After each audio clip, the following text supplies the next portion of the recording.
Hello students. तो देखिए, अपने पिछले लेक्चर में आपने पढ़ा होगा कि दो एग्जांपल्स हमने लिए थे एक्सरसाइज 4.2 के डेफिनेट इंटीग्रल के। ठीक है, फर्स्ट और सेकंड एग्जांपल हमने कवर कर लिया था कल के लेक्चर में, और आज के लेक्चर में आपको पढ़ाने वाला हूँ नेक्स्ट क्वेश्चन। तो देखिए, ये थर्ड एग्जांपल आपके पास दिखाई दे रहा है, integration of 0 to π/4 cot square x dx। अब इस एग्जांपल को सॉल्व करने से पहले मैं आपको एक डेफिनेशन के पास लेके चलता हूँ, जो हमारे इंटीग्रेशन की डेफिनेशन पढ़ी थी डिफाइनेट इंटीग्रल के। वहां पे हमने एक सेंटेंस लिखा था कि जो भी फंक्शन है हमारा वो जो भी हमारा a to b है वो क्या होगा, क्लोज इंटरवल में कंटिन्यूस होगा, ऐसे वहां पे लिखा था। अगर आप डेफिनेशन अच्छे से पढ़ोगे तो आपको समझ में आ जाएगा। तो यहाँ पे क्या फंक्शन है हमारे पास, cot square x है।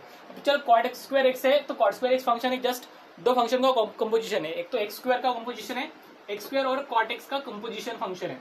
ठीक है, तो देखिए x स्क्वायर तो हमारा कंटिन्यूस रहता है एट एवरी इंटरवल्स, ठीक है, पॉलिनोमियल है तो। लेकिन cot x क्या हमारा कंटिन्यूस रहता है, तो देखिए अगर cot x की बात की जाए तो cot x हमारा फंक्शन 0 पे कंटिन्यूस नहीं रहता है। π/4 तो ठीक है, 0 पे कंटिन्यूस नहीं रहता है, क्योंकि अगर 0 पे उसकी वैल्यू निकल ली जाए तो वो एग्जैक्टली इन्फिनिटी को टच करती है, यानी कि वो लाइन को टच ही नहीं कर रही है, राइट। तो यानी कि ये क्या होगा, जो फंक्शन cot x है हमारा वो इन्फिनिटी को टच कर रही है, इसलिए ये फंक्शन डिफाइंड ही नहीं होगा।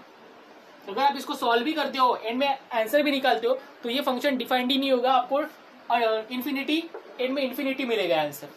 इसलिए इस क्वेश्चन को सॉल्व करना भी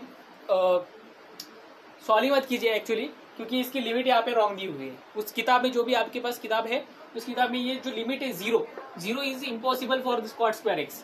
हम 0 पे ले ही नहीं सकते, क्योंकि 0 पे ये डिसकंटिन्यूअस है हमारा फंक्शन cot x, जो भी हमारा फंक्शन है। ठीक है, तो याद में रखिएगा, आपको ये लिमिट भी चेक करनी है, तभी जाके आपको समझ में आएगा कि जो भी हमारा फंक्शन है cot x रहे या हाँ, यहाँ पे अगर tan square x होता तो शायद हम इस क्वेश्चन को सॉल्व भी कर लेते, क्योंकि tan x जो है हमारा 0 पे कंटिन्यूस रहता है, π/2 पे वो डिसकंटिन्यूस रहता है, इसलिए ये लिमिट भी बहुत मायने रखती है हमारे इसमें। ठीक है, तो ध्यान में रखिएगा, जो थर्ड क्वेश्चन होगा वो आपका सॉल्व ही नहीं होगा। अगर आप सॉल्व भी करते हो तो भी उसका आंसर इन्फिनिटी ही आएगा, और अगर आपके टेक्स्ट बुक के पीछे आपका आंसर दिया हुआ है कुछ इस तरह से, राइट, तो ये आंसर नहीं है गाइस। मैं पहले बता दे रहा हूँ कि ये आंसर उसका है ही नहीं।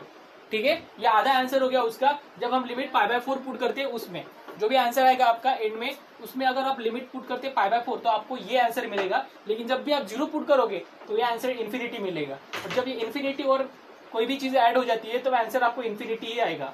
इसलिए इस क्वेश्चन का आंसर डेफिनेटली डायरेक्टली आपको कर देना है, क्या इन्फिनिटी ही आंसर आएगा।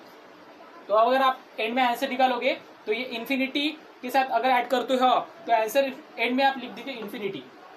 जो आपके टेक्स्ट बुक के पीछे जो आंसर दिया हुआ है वो सरासर गलत आंसर है, तो प्लीज उसे लिखिएगा मत। ठीक है, चलो इस क्वेश्चन को तो आपको समझ में आ गया।